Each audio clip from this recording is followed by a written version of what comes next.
Okay, I'm on a little roll. Two issues I'm going to talk about that I heard. A couple of nights ago, crystal meth. And guess what? We're not going to talk about crystal meth in Fredericton. Whoops.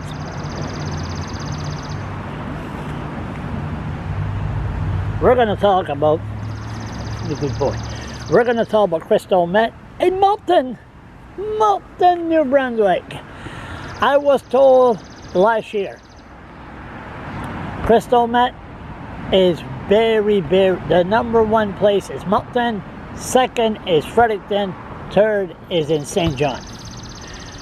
And in Moncton, I guess, is really, really bad. There's a reason it's really bad in Moncton. I guess I was told that they have workers,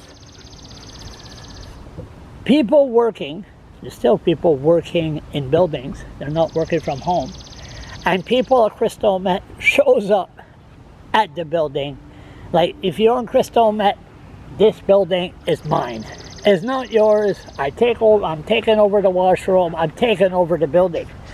And guess what? They called the police, the R.C.M.P, and guess what? They never showed up.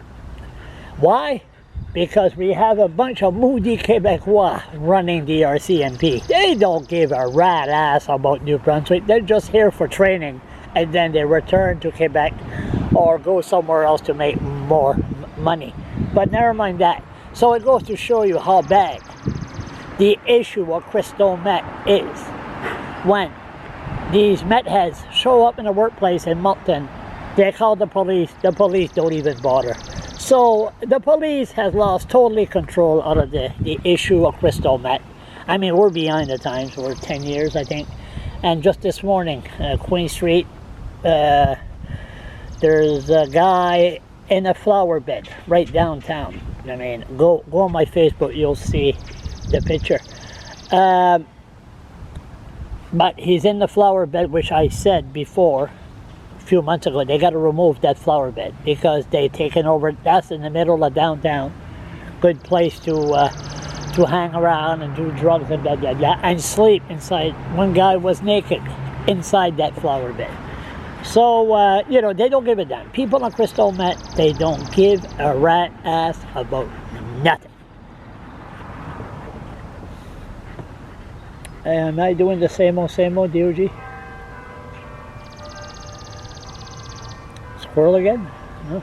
Are you okay? No? Okay. Should I continue? No? You're bored? I know, okay. I'm almost done. But what can you do? It's very simple.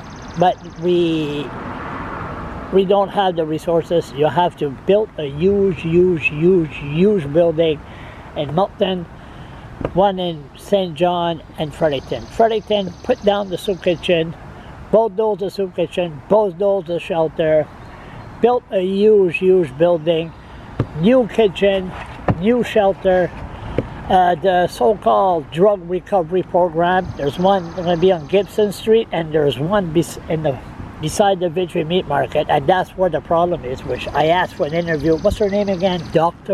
So-called Dr. Davidson. I asked for an interview a year ago. She said no. So there's something to hide. We don't know what's going on in there. We don't have a clue. But we know one thing. There's about 50 people hanging around outside, and it's destroying the city of Fredericton. And there should be some murders pretty soon. Even me, sometimes I'm a little bit concerned when I'm walking, but you can't live in fear, right? So they got to build a huge building. You have the shelter, the drug rehab, so-called recovery program. Pharmacists, you want to sell your methadone, you go right there. Everything is there. But that costs money. That costs millions and millions of dollars. But they could give millions and millions of dollars to the Irvings, but they can't. This thing here, okay, you have a huge building. Very big building, and the bottom line is you can bring a horse to water, right?